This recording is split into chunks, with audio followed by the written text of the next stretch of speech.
Telugu Desam party కార్యాలయాన్ని కోసూరు పట్టణంలో వాళ్ళు వైసీపీ మోకలు ధ్వంసం చేసి వీటిని పందిరిని కాల్చడం జరిగిందండి. ఆ విజువల్స్ మీరు ఇందాక చూశారు. ఈ టీడీపీ కార్యాలయాన్ని వైసీపీ మోకలు ధ్వంసం చేసి ఈ తాటాకు పందిర్లన్నింటినీ పెట్రోల్ బస్సు తగలబెట్టడం జరిగింది. మా కార్యకర్తలు ఇప్పుడే నాకు ఇన్ఫర్మేషన్ ఇస్తే నేను రావడం జరిగిందండి. మొన్న శనివారం రోజు మా నాయకుడు చంద్రబాబు నాయుడు గారు కోసూరు పట్టణంలో ప్రజాగలం బహిరంగ సభ దిగ్విజయంగా సక్సెస్ అయింది. ఆ రోజు నుంచి వాళ్ళకి కంటి మీద గుర్తు లేకుండా ఇబ్బంది పడుతూ ఉన్నారు. వారు దానిలో భాగంగా నిన్న ప్రెస్ మీట్ పెట్టి మా నాయకుడిని అతను విమర్శించడం, ఎట్లా పడితే అట్లా మాట్లాడటం జరిగిందంటే వాళ్ళ ఓటమి వాళ్ళు అంగీకరించినట్టే. వాళ్ళు ఓటమి అంచున ఉన్నారు. వాళ్ళు ఆ ఓటమి అంచున ఉండి వాళ్ళు ఏం చేయాలో అర్థం కాక వాళ్ళు జీర్ణించలేని పరిస్థితుల్లో ఇటువంటి తప్పుడు పనులు చేస్తున్నారు.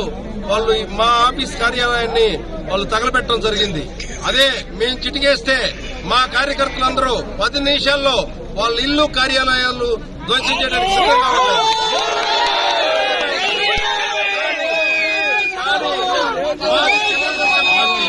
క్రమశిక్షణ కలిగిన పార్టీ మా తెలుగుదేశం నాయకుడు, క్రమశిక్షణ కలిగిన నాయకుడు. మా పార్టీ తెలుగుదేశం పార్టీ క్రమశిక్షణ కలిగిన పార్టీ. అందువల్ల నేను సంయమనం పాటించమని మా కార్యకర్తలకి నాయకులకి సూచించడం జరిగింది. మా కార్యకర్తలు నాయకులు సంయమనం పాటిస్తారు. పోలీసు వారికి విజ్ఞప్తి, దీనికి సంబంధించి వారిని ఇమీడియట్లీ అరెస్ట్ చేసి తగిన న్యాయం చేయాలి. వాళ్ళని అరెస్ట్ చేసి వాళ్ళని ఇమీడియట్లీ, గతంలో కూడా మా వాళ్ళు చేయని నేరానికి తప్పుడు కేసులు పెట్టి ఇరికించడం జరిగిందండి.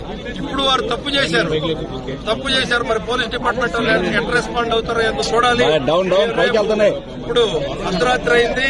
రేపు ఉదయాన్నే ఎట్టి పరిస్థితుల్లో మేము కంప్లైంట్ వాళ్ళు ఎవరెవరు చేశారో ఏందో కూడా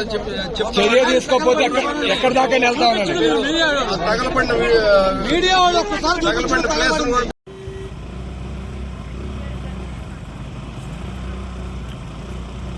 స్టాఫర్ గారు నమస్తే.